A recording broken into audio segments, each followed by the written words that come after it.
Welcome back to the Sideline Sports Show. Today is Wednesday, May 13th. This is the third episode of the podcast since we started it this week.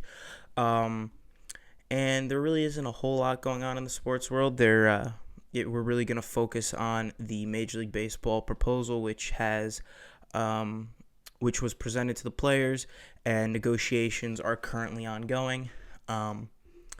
So we're going to kind of talk about the economic portion of the proposal, which is really the biggest, which is the section of it that's going to be the most heavily debated, and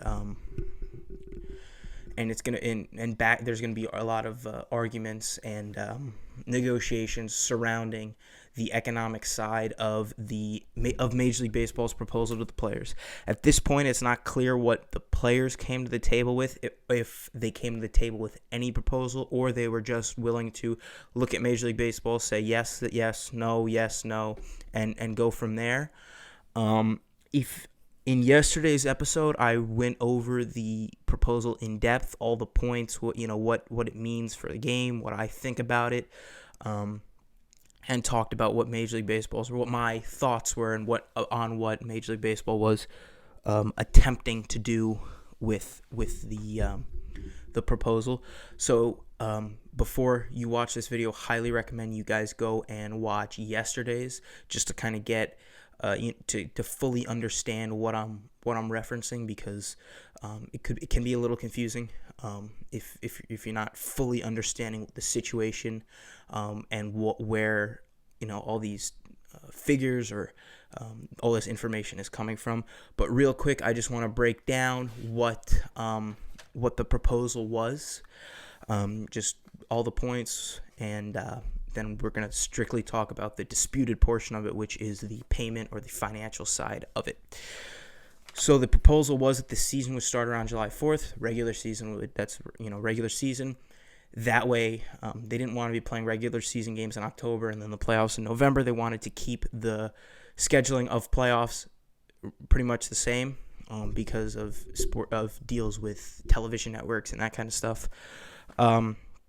The second spring training, if you want to call it that, would begin in early to mid-June, so players would have almost 2 or 3 weeks to get themselves back into baseball form. Not that they really ever necessarily left it, but just to get themselves back ready to go. The season would be 82 games. That way they continue to play. They play pretty much from how many games would have been left starting July 4th. And the opponents would be interdivisional. All games would be interdivisional, so the AL East would only play AL East teams, same for the Central, West, and then the National League, obviously. However, there will be interleague matchups, and the interleague matchups will be teams from the opposing league's division. So AL East, NL East, AL Central, NL Central, so on and so forth. There would be a universal designated hitter, so that means the pitcher wouldn't hit regardless of what league it was in, and the rosters would be expanded to around 30 players. And then the biggest portion, the economic portion, that's the one that's going to be disputed the most, is the sharing of revenue, 50 to the team, 50 to the players, percentage, that is 50%, 50-50 split of the revenue between the players and the team. So that was what was brought to the table. We learned about that yesterday from Bob Nightingale. He tweeted about it. It actually it leaked Monday night into Tuesday. So that was that was how they were able to, that's how we kind of knew about it before the negotiation, or before it was presented to the players.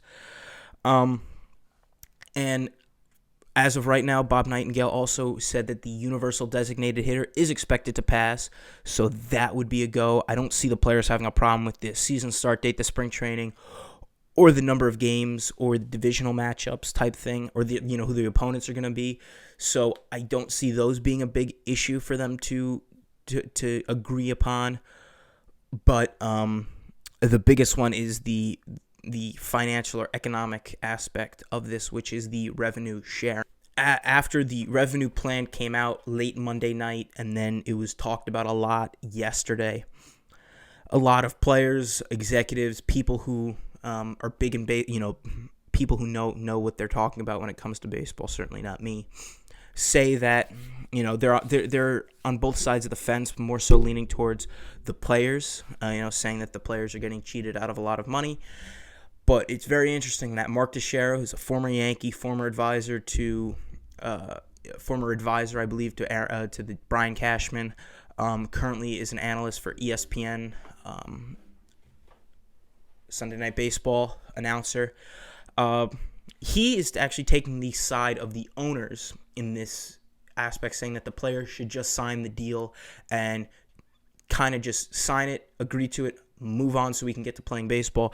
And I found out about this in an article he did on NJ.com.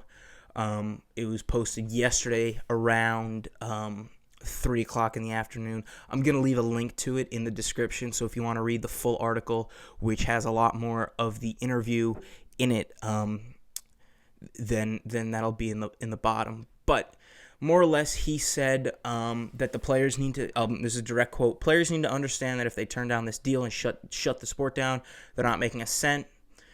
I'd rather make pennies on the dollar and give hope to people and play baseball than not make anything and lose an entire year of their career.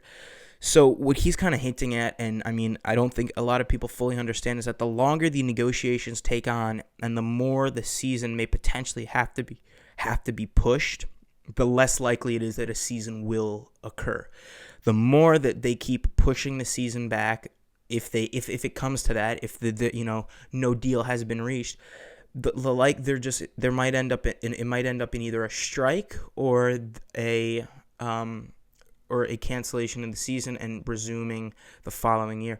I mean, Teixeira even says this is unprecedented, this is uncharted territory. So I think that there just needs to be a mutual agreement that this is not going to be like every other sports here. So just take what we can get and move on and play. But I think that players are stubborn. They want to get what they want. And you think about a 30 roster team and each player making, I don't know if they're going to split it that each player makes an equal percentage. That doesn't make a lot of sense. But how do you fractionalize based upon salaries? So if you're making the major league minimum, you're making $100,000 and you get a guy making $30 million, how are you going to equate, or how are you going to balance percentages of your budget? And another thing I don't think people fully understand, people are saying, the owners are just cheap, just pay the players. There may not be a lot of funds that they necessarily have.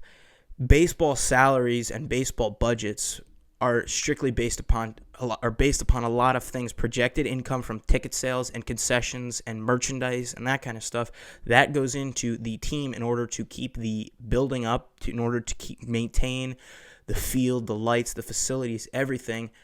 But it also goes into paying players, paying everyone from the major leagues all the way down to low A short season baseball, the short season teams. You're kind of cutting the legs right off of the economic triangle that the Major League Baseball teams have. You're kind of cutting off a supply line to them, which is the fans, which is season ticket holders, which are concessions. Because now teams, if there are no fans for the season, teams are going to have to refund or repay season ticket holders, or they're going to have to let them bring tickets back down to, or use their tickets next year. They can give them more. How are they going to balance that? Because they've already taken a lot of money from fans, and there's a very high likelihood that those fans will not be able to see a Major League Baseball game this year. So I don't think people fully understand how much it costs to run a team, and that I think many people assume that teams just have a huge bank account and can just write a check whenever they want. It doesn't work like that. There is income that all is balanced out through equations. That's why you get very economically savvy people are working really close with general managers and owners, because it's very difficult to balance those kinds of things out.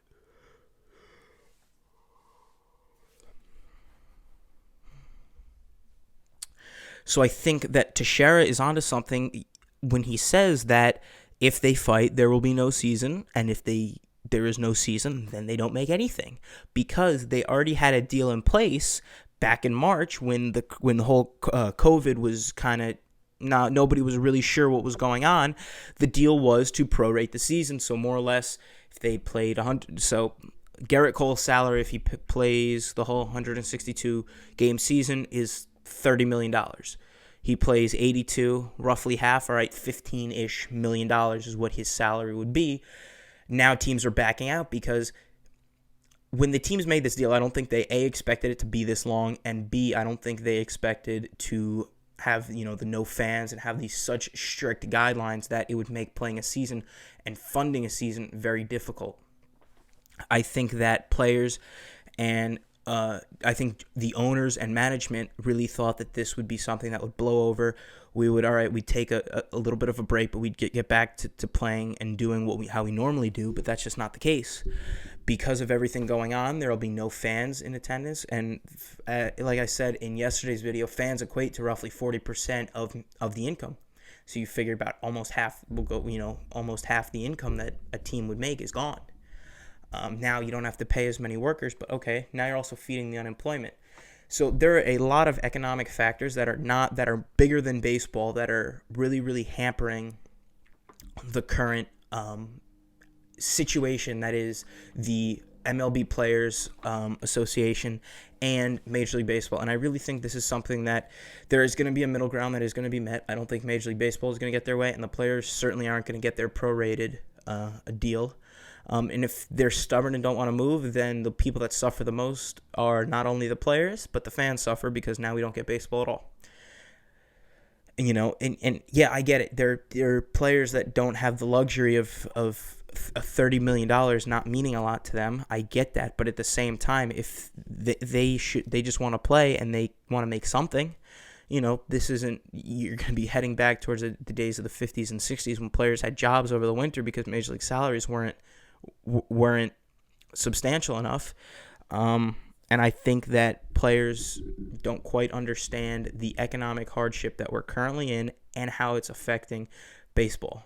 And I think fans really need to understand that players, that major league teams aren't sitting on this infinite supply of cash. They don't have the $300 million they don't have the $300 million that they promised Giancarlo Stanton just sitting next to them that they can just hand him a bundle of cash. Same thing with Mike Trout.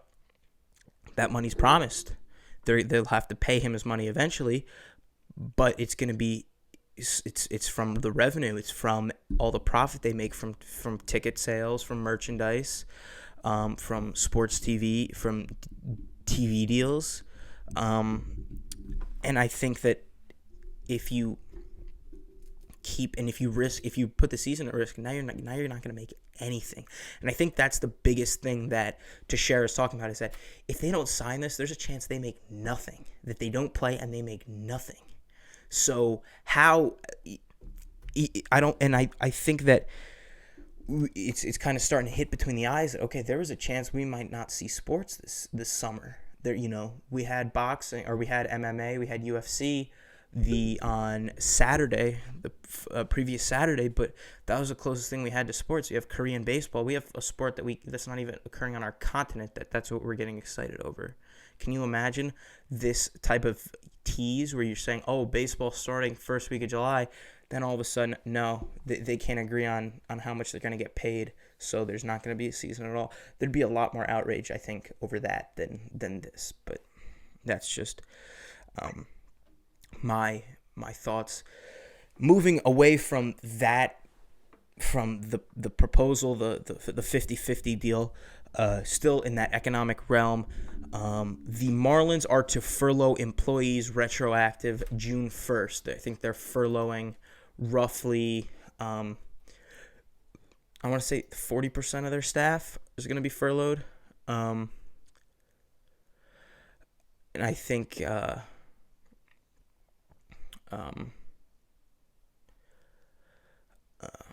just saw a tweet from Trevor Bauer, who is very loud spoken. He likes to make his opinion. He said, "My reaction to the MLB return to play proposal, it's laughable." Agent Rachel Luba makes some very good points here regarding the proposed revenue split and the problems with it. Trevor Bauer is more concerned about the money than he is about playing baseball, and that's with a lot of players. And okay, but I mean, at the end of the day, I don't think it's going to be interesting to see how, UCLA kid. It's going to be interesting to see how what happens when all of a sudden if he doesn't want to stop fighting and then he doesn't play and then he sees a big zero in his bank account. Okay, and also Trevor Bauer. I don't understand how Trevor Bauer has become the spokesperson for Major League Baseball. I don't understand that. But those are some personal feelings. I'm going to leave that to myself.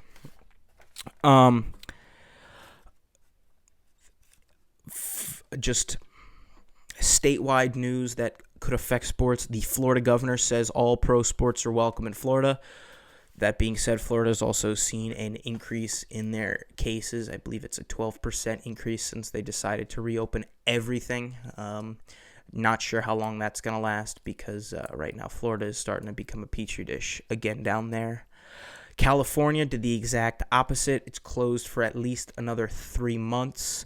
So I do not believe sports will be played in California, which throws a gigantic hurdle in the way of any sports proposal. I heard an NFL executive speculated that a NFL proposal for this, and granted, the NFL season starts September 10th. I believe that's the first date of that's football's opening night. His unofficial proposal, what he thinks would happen, would be that teams in states that are not yet open would have to play in neighboring states or among other states.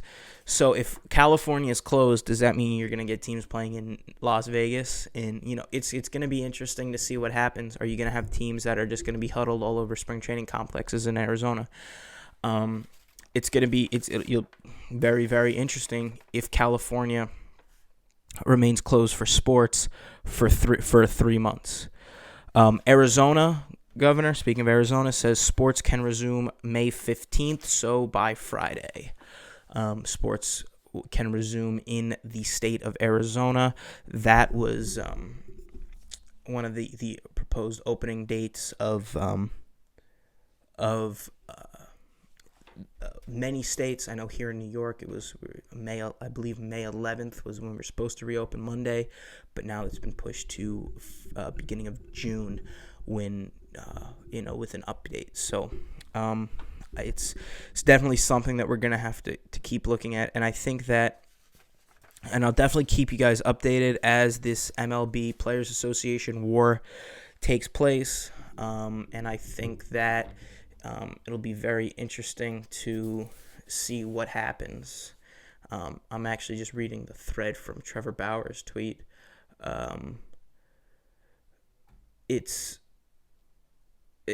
You see a lot of people are just tweeting or replying to him and more or less saying that he is completely oblivious to the situation. I'm not a big Trevor Bauer fan myself. People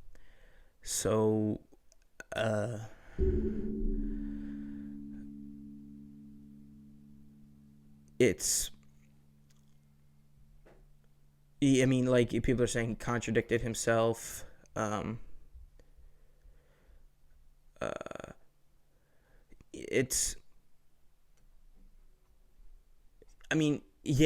of these things, they said, this rings a little hollow to the millions of unemployed people. Many normal citizens have had to take pay cuts. If we work 40 hours, we get paid for 40 hours. I agree with that. It's interesting to say that.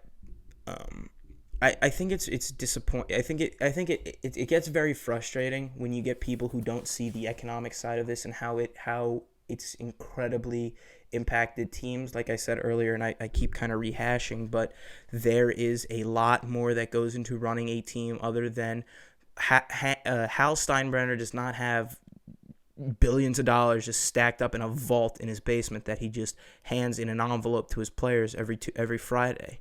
That's not how it works. Yes, they have a lot of money. Could they realistically, if I don't think that a major league owner could pay the salary of a team could just with what he has just laying around, I think that the team would go under. But that's just kind of where I stand on this. All right, now we're shifting away from Major League Baseball because I'm starting to I'm getting very mad with this, but We're going to shift to basketball. Basketball, Adam Silver, I think, has been the best indication for sports. He's kind of been he's kind of just been really, really informative about it, kind of saying that we need to bring sports back. Most importantly, we need to ensure the safety of players. So, not much in basketball news. There's a little bit. I mean, there's some things that don't really go. So here it is.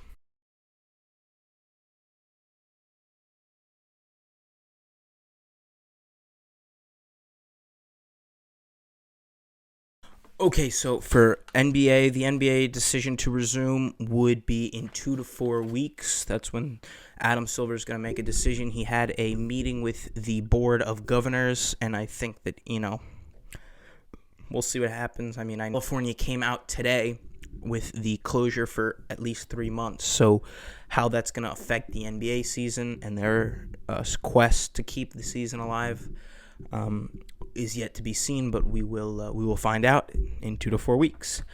You know that it's a quiet day or a quiet time in sports when we are currently talking about how the NBA is changing the maker of their basketballs. That being said, it is somewhat big news because NBA has used Spalding basketballs for the last 37 years. They have used those basketballs since 1983. Spalding has been the maker of NBA game basketballs. After the 2020-2021 season, they will be shifting over to Wilson to make their basketballs. Not sure why. Not sure if it's I'm sure that the NBA has done their tests and determined that the Wilson basketball does better. I mean, I don't. To me, I don't know. It's like Major League Baseball switching up the baseballs. We saw how that worked. You saw pitchers filing grievances against Major League Baseball because a pop up to short was going 450 feet last season. So we'll see what happens.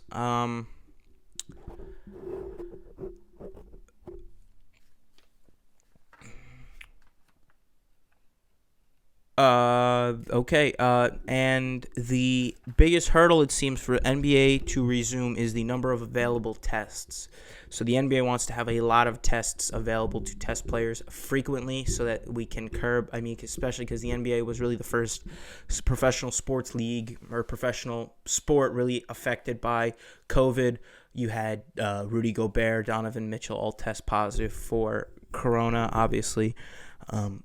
We're lucky that it wasn't more with Rudy Gobert's antics around that time. That still baffles me. I don't understand how a person could be that oblivious and could be that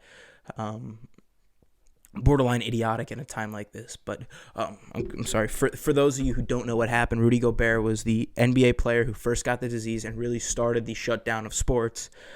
But just a few days before they confirmed he tested positive. He went into an interview and playfully just started rubbing all the phones and microphones that were in front of him, jokingly, because but it turns out that he had the coronavirus. So yeah, that's that. I briefly touched on this before. This NFL league source proposal that is strictly speculation. I want to say that again. This is all speculation. This has absolutely no backing. This is just a league source, unnamed league source, who says that according to Mike Freeman, this is what he said there'd be no mini camps, no fans at mini camps, potentially no fans at the Super Bowl. They will need a ton of testing. The biggest factor is the uncertainty, and like I said before, the teams that are in states that are not open would have to play in another state, a neighboring state.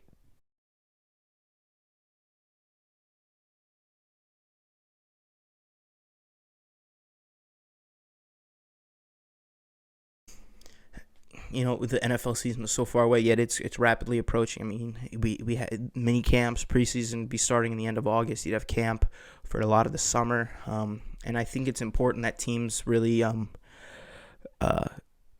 get to know each other, and you have to play together in order to fully um,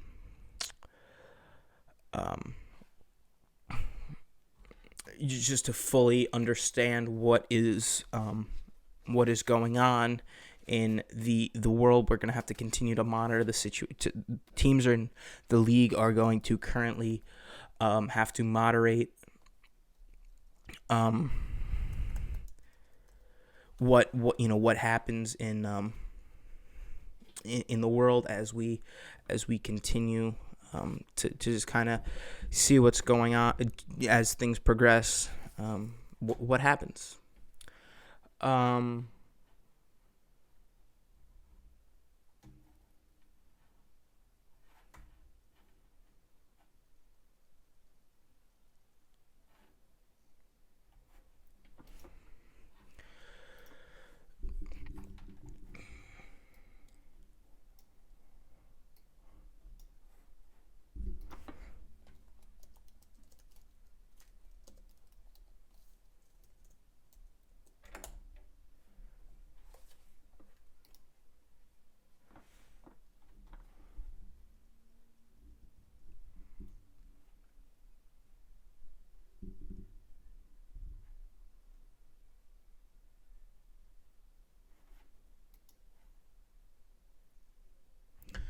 okay, so today I wanted to try. I mean, like I know the days have been slow.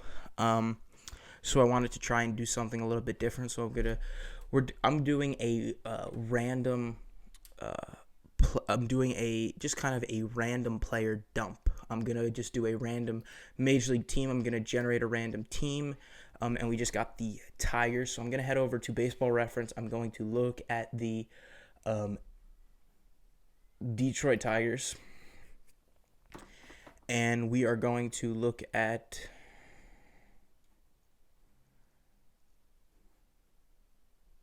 We're going to look at the. We are going to look at a random date.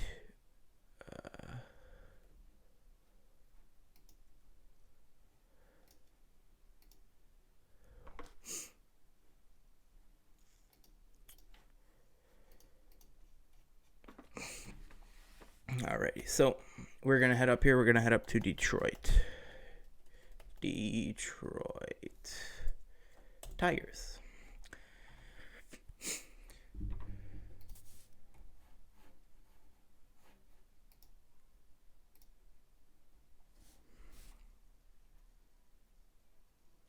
We are going to look at the all-time leader in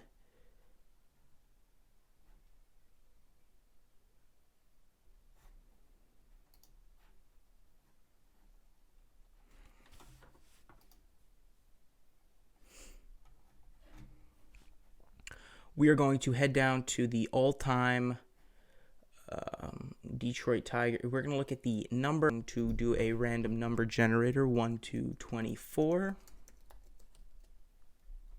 We're going to set it 1 to 24. Generate. I'm going to generate a number. We got number 22. All right, that should be fun. 1, 2. We have Dick McAuliffe.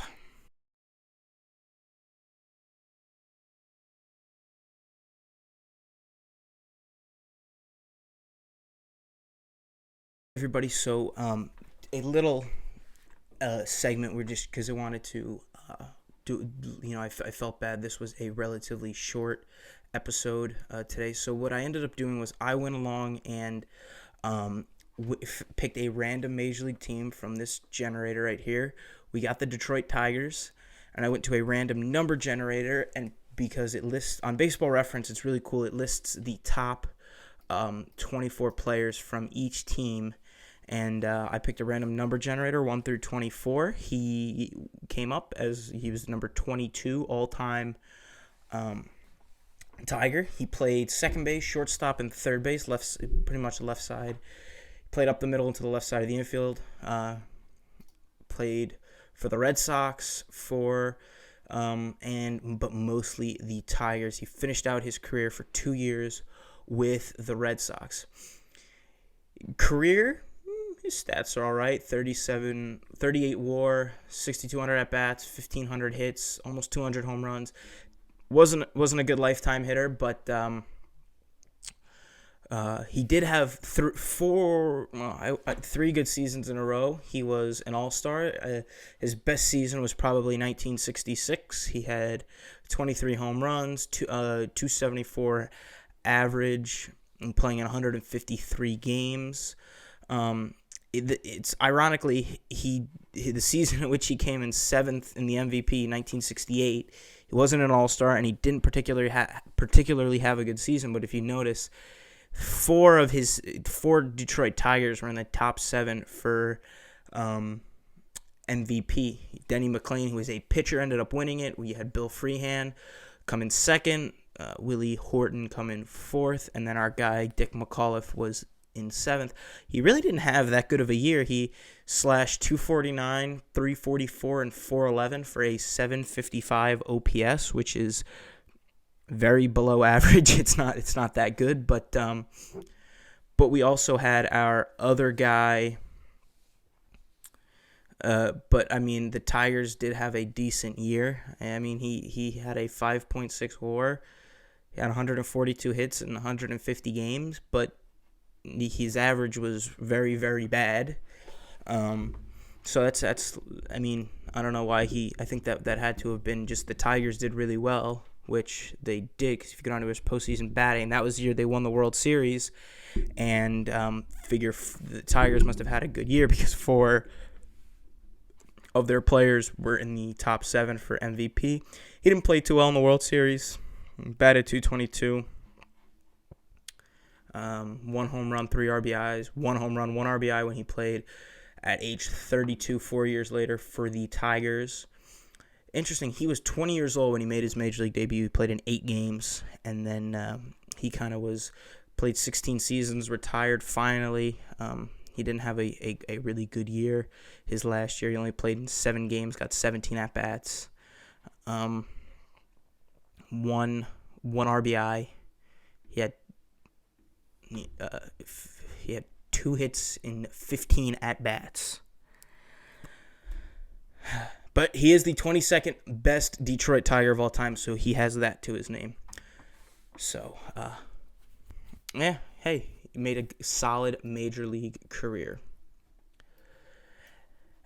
Anyway, that is going to do it today for the Sideline Sports Show. I hope you guys enjoyed.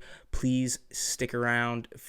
Come back tomorrow we'll have another episode up to date, Major League Baseball, NFL, NBA, all that kind of news. And I hope you guys enjoyed, and I will talk to you guys later on.